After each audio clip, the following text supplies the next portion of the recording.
Welcome back class 11। जो previous video मैंने upload किया था उसमें मैंने आपको लॉ ऑफ केमिकल कॉम्बिनेशन का इंट्रोडक्शन स्टार्ट किया था, जो आपके केमिस्ट्री का फर्स्ट चैप्टर है।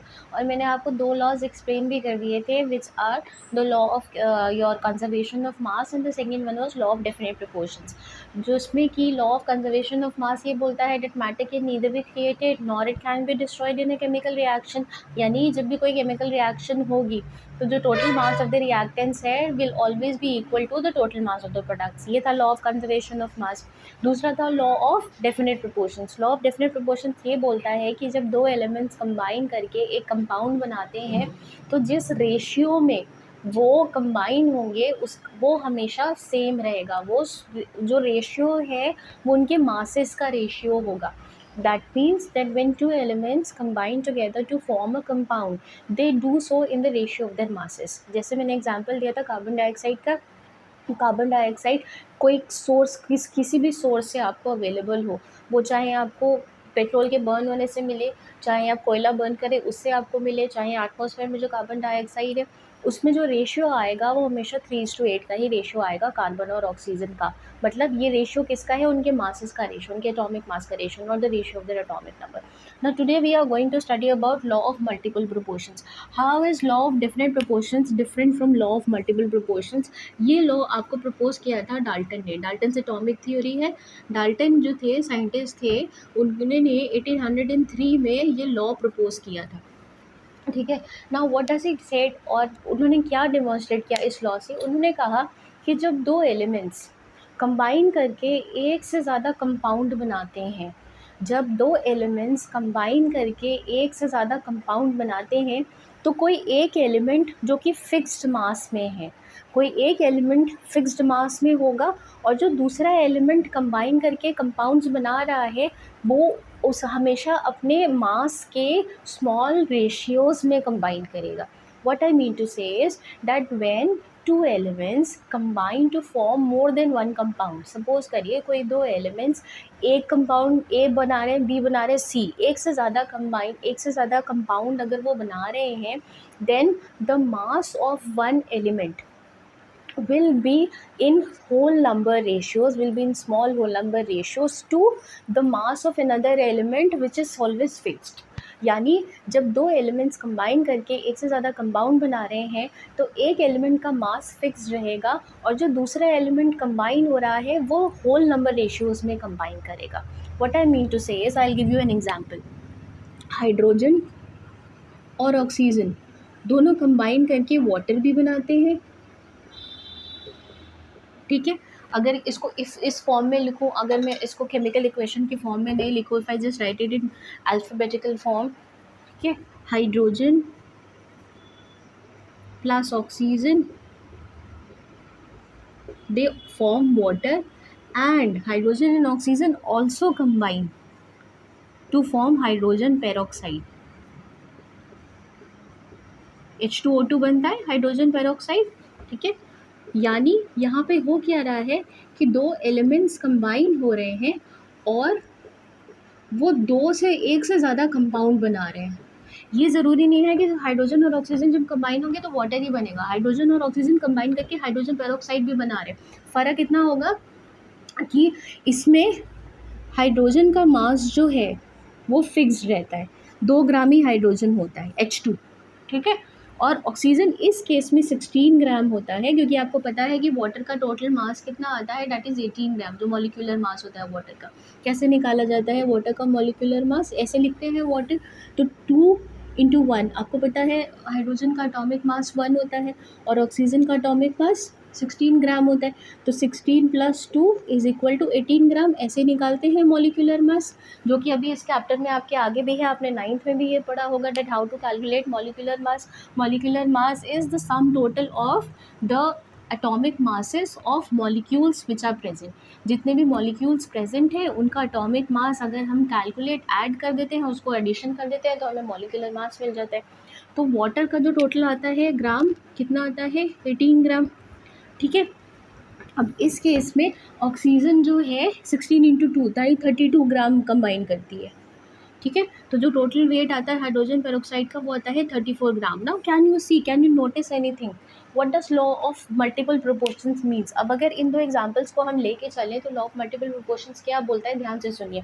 वो ये बोलता है कि जब दो एलिमेंट्स कंबाइन करके एक से ज़्यादा कंपाउंड बनाएं, when two elements are combining to form more than one compound, obviously एक कंपाउंड वाटर है और एक कंपाउंड क्या है, H2O2, ठीक है।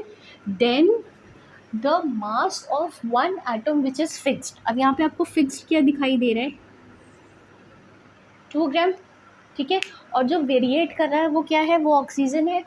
तो जो एलिमेंट कंबाइन कर रहा है फिक्स्ड मास के साथ, वो किस रेशियो में कंबाइन करेगा, small whole number ratio of its mass, small whole number ratio of its mass. Law of definite proportion जो है वो एक ही कंपाउंड को कंसिडर करता है, एक ही compound whatever be its source. Law of multiple proportions takes into account multiple compounds provided कि वो सेम एलिमेंट से बने हो, सेम एलिमेंट्स कंबाइन करके डिफरेंट कंपाउंड्स बना रहे हो।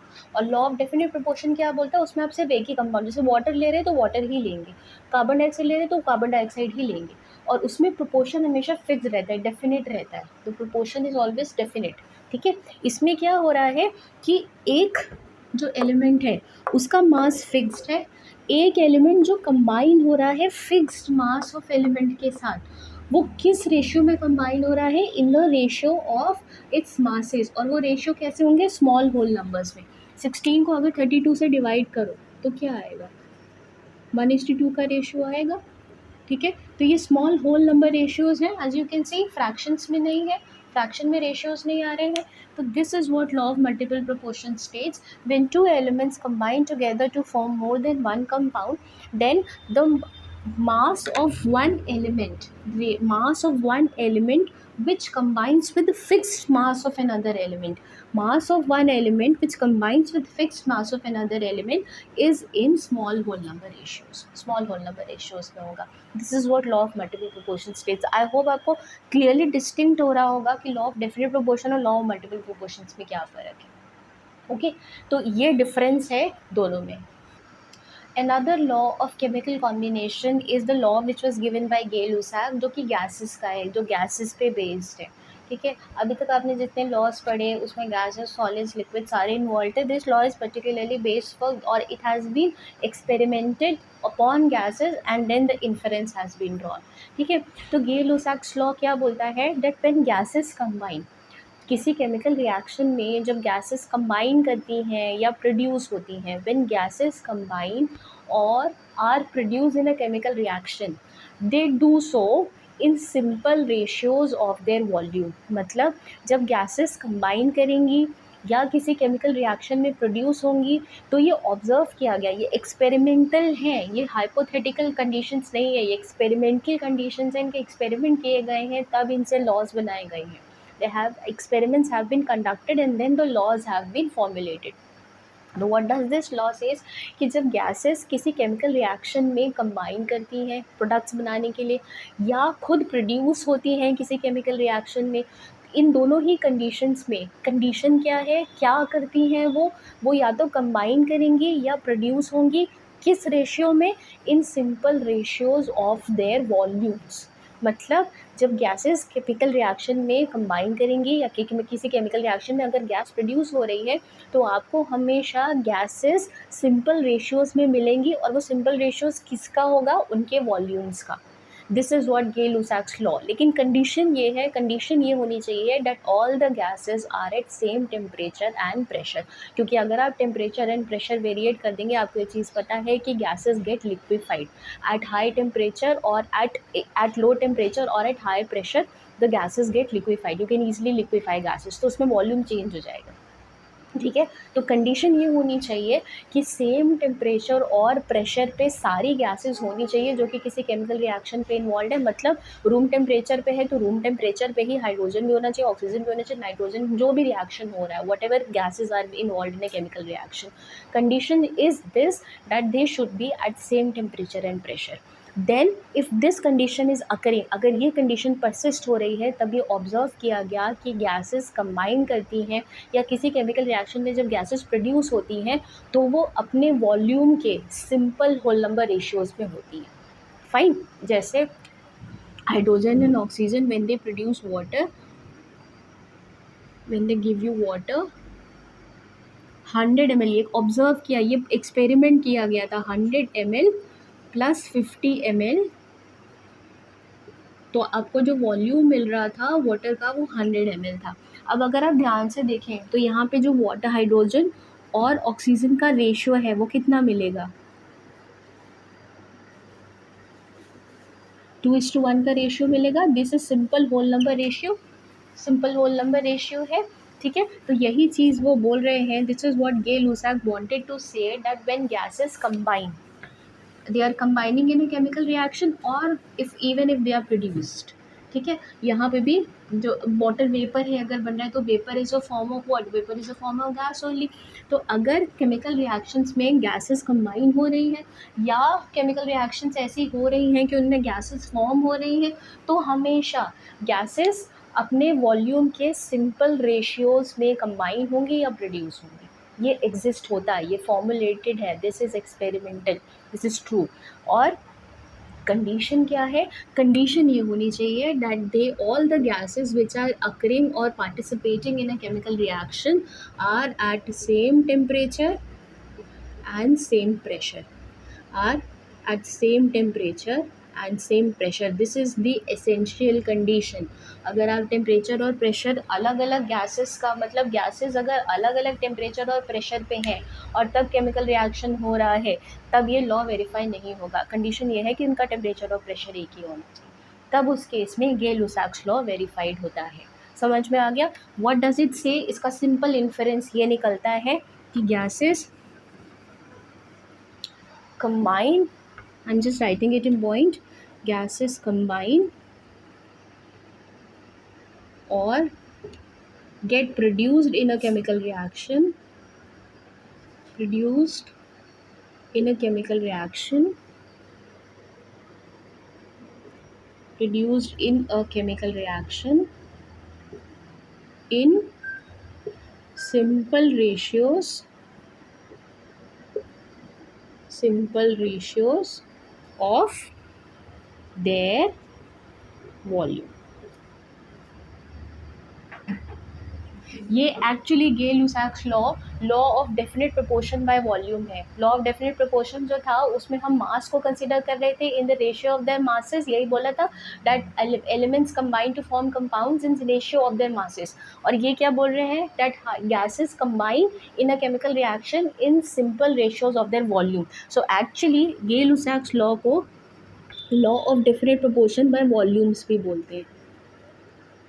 ये कई बार बोल देते हैं what is law of definite proportion by volume.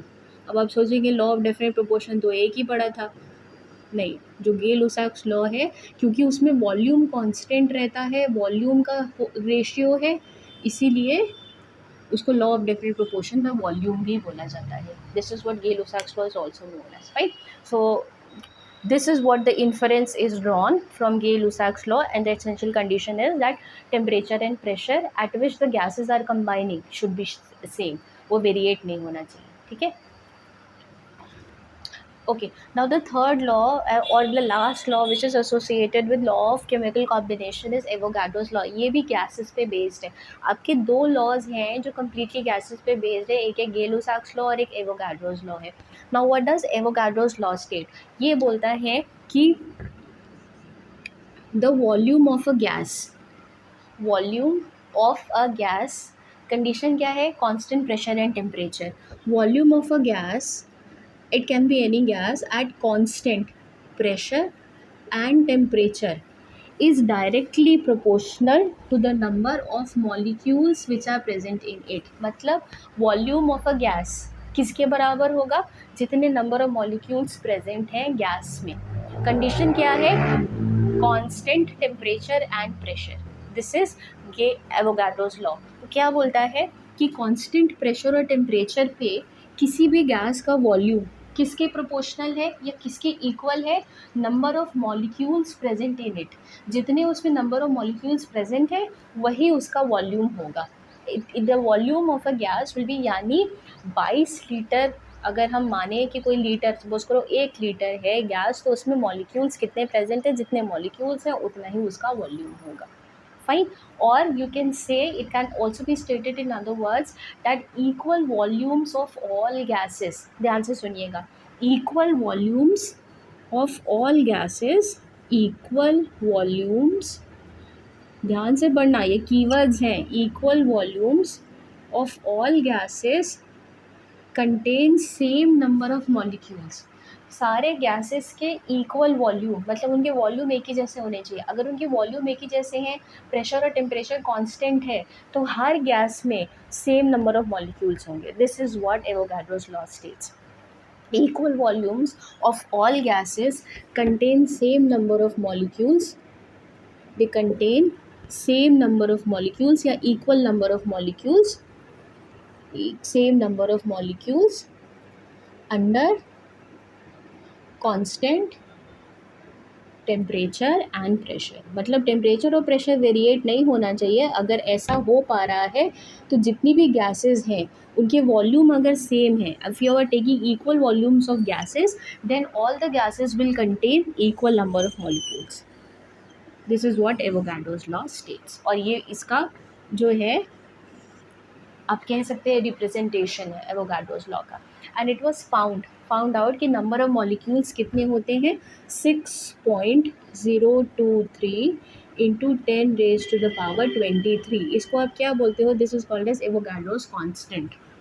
क्योंकि कांस्टेंट टेम्परेचर और प्रेशर पे था, तो फाइंड आउट किया गया कि कांस्टेंट टेम्परेचर एंड प्रेशर पे इक्वल वॉल्यूम्स ऑफ गैसेस में 6.023 इंटू 10⁻⁻23 नंबर ऑफ मॉलिक्यूल्स होंगे. इतने मॉलिक्यूल्स हर गैस में प्रेजेंट होंगे, प्रोवाइडेड उनके वॉल्यूम सेम हो और कंडीशन क्या है, टेम्परेचर और प्रेशर कांस्टेंट हो. This should be constant. अगर ये कंडीशंस हैं, then all the gases will have molecules equal to 6.023 into 10⁻⁻23 and this n is called as Avogadro's constant. ये आपका काम आएगा, ये वैल्यू अभी जब आप number of moles find out करेंगे, नंबर ऑफ मोल्स ये न्यूमेरिकल्स सॉल्व करेंगे, तब एवोगाड्रोस कांस्टेंट काम आता है. नंबर ऑफ मॉलिक्यूल्स जब फाइंड करने होते हैं नंबर ऑफ मोल्स से. ठीक है. So this is what Avogadro's law states. Fine.